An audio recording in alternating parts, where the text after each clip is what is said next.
Mga kababayan, sino kaya sa mga senador? Dalawang senador daw ang di umano'y pwedeng tumraydor kay VP Sara. Bakit? Tungkol po ito sa usapin ng impeachment. Alalahanin nyo, naka-archive lang ang impeachment ni VP Sara. Napapabalita kasi ngayon na inaantay lang daw po ng mga senador, at si Tito Sen yata nagsasalita ng ganyan, tamo antay Duterte palang hayop, tumanda na sa Senado walang pinagkatandaan at budol talaga. Paano nanalo yan? Right?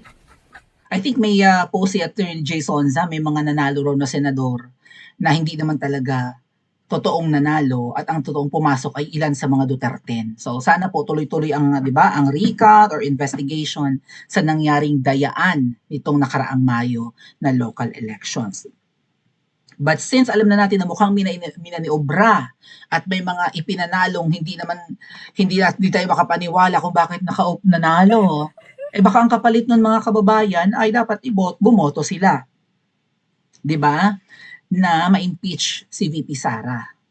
Baka yun ang kapalit. Okay, papanalunin kayo ng babaeng ahas, pero dapat i-impeach nyo si VP Sara. So far, naka-archive pa lang po, nakatabi pa lang, di ba? Naka-file pa lang yung nakalagay sa filing cabinet ng Senado ang impeachment ni VP Sara. Pero kapag nagbago raw ang desisyon ng Korte Suprema, bubuhayin ulit. So, baka maka-impluwensya ang harassment, baka harasin kasi ang mga associate justice or mga Supreme Court justices para magbago ng desisyon. Kasi nga sinabi, di ba, unconstitutional itong impeachment ni VP Sara. O hindi naman dapat ma-impeach kasi wala namang impeachable offense or maybe hindi tama yung process ng pagsasampa ng impeachment kay VP Sara. So binasura. Hindi man binasura pero in-archive nga po. Isang halungkat lang diyan ay magiging impeachment court na ang higher house or upper house na parang marami ring buhaya. Kasi feeling ko mga kababayan, may correlation yun eh. Yung sa mga nanalo na katakat, ba't nanalo to? Ay hindi naman sikat, isinusuka na, nag-iyak-iyak na nga yung asawa, right? Tapos yung isa kakamping pa na dilaw naman dati na kamukha nung kanyang tiyuhin or something. May isa pang senador na hindi naman natin naririnig ang boses, nanalo. Ano yun? Dumilap sila sa kipay ng babaeng ahas? Or may kasunduan na, okay, mananalo kayo, pero dapat i-impeach nyo si VP Sara pag pumosisyon na kayo. So sino po kaya ang dalawang senador na magtataksil kay VP Sara? Kasi 2 boto na lang daw po ng mga senador ang kailangan at mai-impeach na ng tuluyan, matatanggal na si VP Sara sa pwesto or uusad ng impeachment at mahahatulan pa ng guilty. Ito po yung post ng balita ngayon and it's about the statement of Greco Belhica, isang appointee ni PRRD, okay, during the Duterte administration. Today ito, ano ang sabi? Kailangan lang ng mayorya sa Senado ng 16 or 16 na boto para ma-impeach si VP Sara. So 24, okay. 24 senators. Pag hinati mo, 12. Tama? So, kung lilipat yung boto ng isang senador, halimbawa 12 yung naglalaban, may 12 ang pro-impeachment, 12 ang ayaw ma-impeach, 12 ang ayaw ma-impeach si VP Sara. Kapag naging 11 ito at tumambling yung isa dito sa kabila, 13 na sila. Tama? 13 and 11. Kapag tumambling pa yung isa, 10 na lang, and 14 dito sa kabila. Kasi all in all, 24, right? So bakit 16? Anyway, baka yun ang ruling. Kailangan lang nila ng 2 senador na lumipat sa kabilang kampo, lahat ng kasong isinampa, mga isyong ibinabato at mga kontrobersiyang pinapaikot ay tila nakatuon na sa pagpapatalsik kay Sara. Wala nang investigasyon, 'di ba? Wala namang balak ikulong, tapos sabi next week daw ay ila-live stream daw ang investigation ng ICI, biglang nagbago na naman, hindi na naman daw ila-live.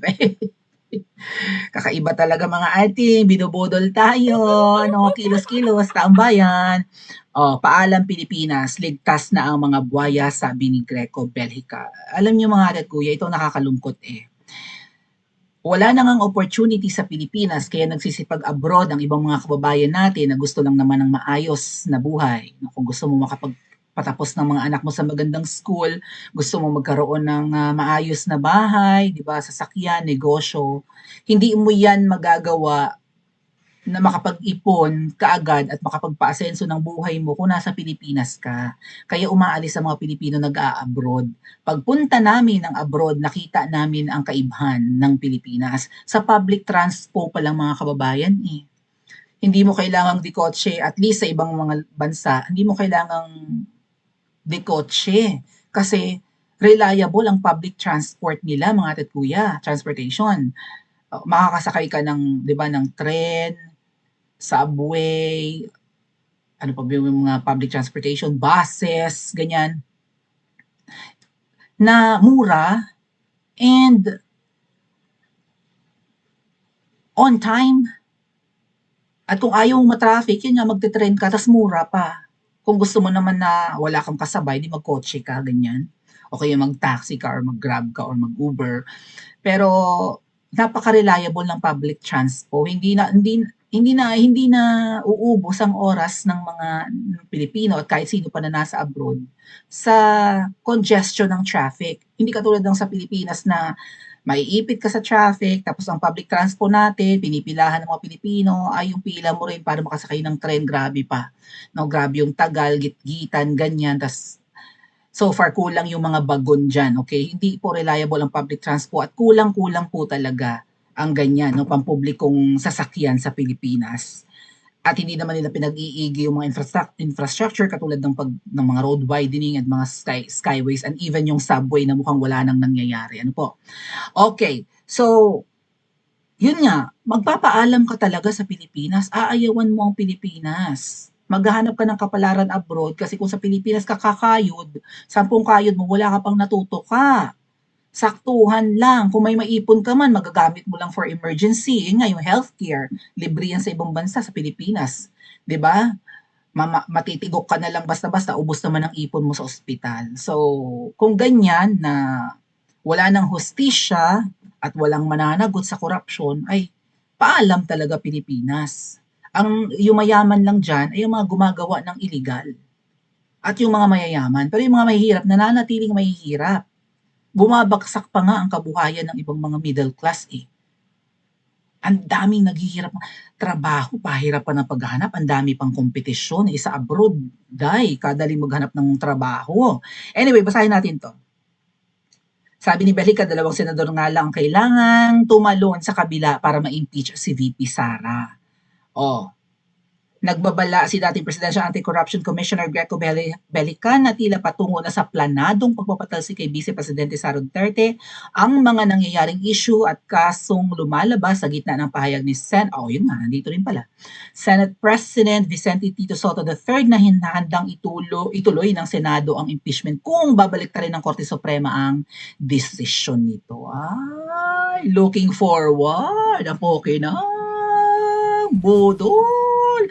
Wala bang kapangyarihan ng taong bayan na mapatalsik yung mga lecheng senador na yan na inuuna ang pamumulitika? Kagigil, di ba? Ayon kay Bellica, 2 senador na lang ang kailangan tumalon sa kabila upang makuha ang majority block ang kinakailangang 16 na boto or 16 na boto para ma-impeach ang vice presidente.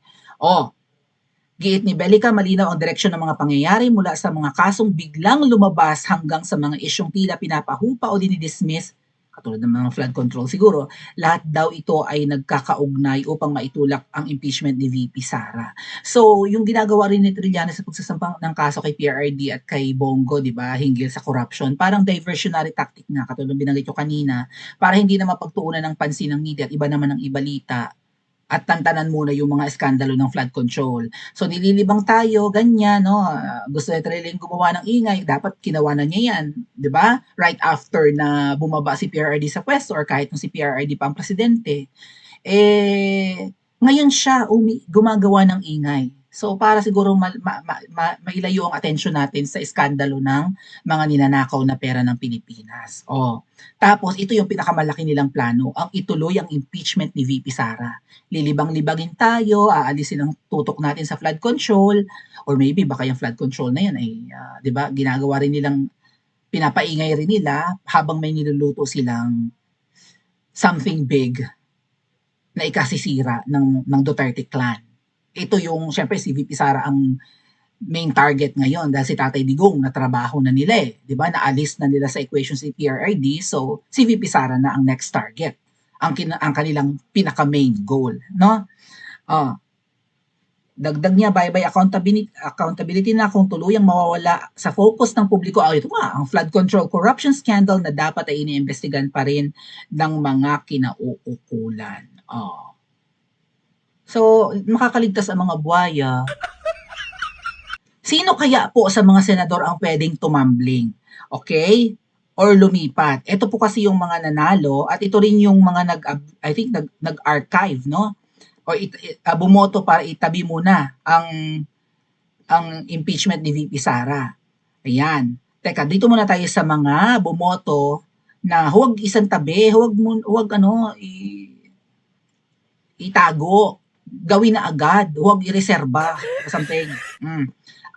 Tingnan nyo, budol talaga, di ba? Sino ang mga bumoto para ituloy ang impeachment? Si Bam Aquino, na inendorso ng iglesia at ikinampanya ng mga Ayminatics. Si Bam Aquino, pabor. Huwag itago ang impeachment, huwag isantabi, huwag i-archive, i-push na ASAP.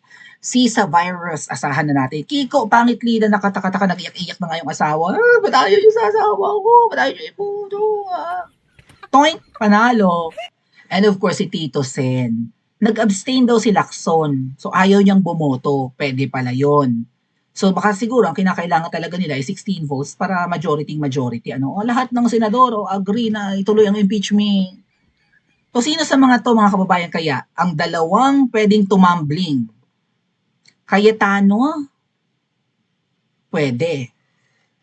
Dalawang Cayetano, no? Alan Peter at Pia. Si Bato de la Rosa, kahit papano, tingin ko may delikadesa. Anti-impeachment ito.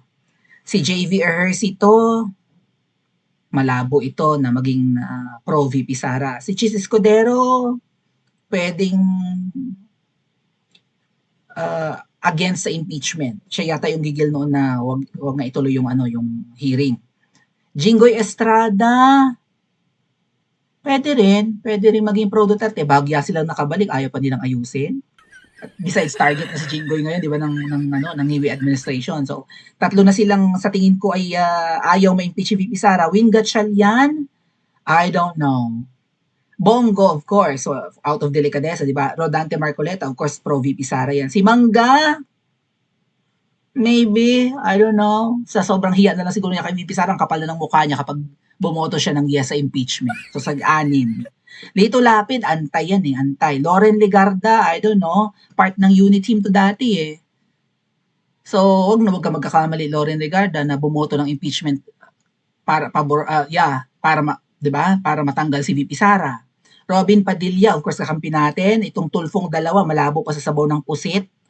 Okay? Camille Villar, inendorso ni VP Sara. Mark Villar, pwede rin maging pro-VP Sara. Joel Villanueva, target ngayon. So, malamang magiging pro-VP Sara ito. And Miguel Zubiri, medyo,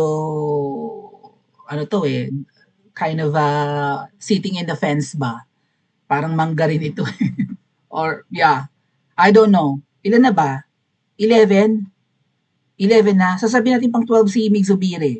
Mig Zubiri, Joel Villanueva, dalawang Villar, Robin Padilla, Aimee, Rodante Marcoleta, Bongo, Jinggoy, Chis Escudero, Bato.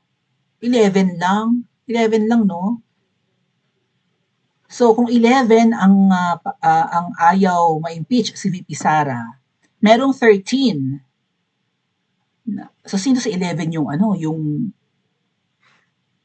kasi 16 ang kailangan eh. So, 10 lang ang kakampi ni VP Sara dito, mga ating. Again, Bato, Quezon, Jinggoy, Bongo, Marcoleta, Mangga, Robin, Camille, Mark, Joel. Yun lang. Si Miguel Zubiri siguro malabo maging kampi ni VP Sara. 10 ang pro VP Sara sa tingin natin dito, no? Or Duterte block.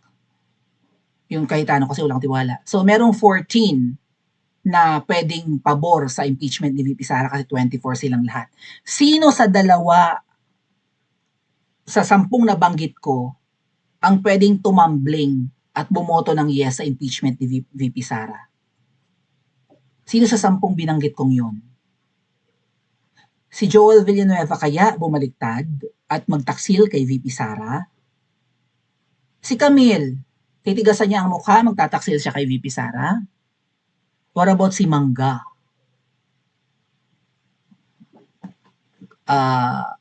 Makapal ng mukha nito kapag bumaliktad siya. Keso, pwede ring mawala sa 10 na kinoconsider kong ayaw ng impeachment. Correct?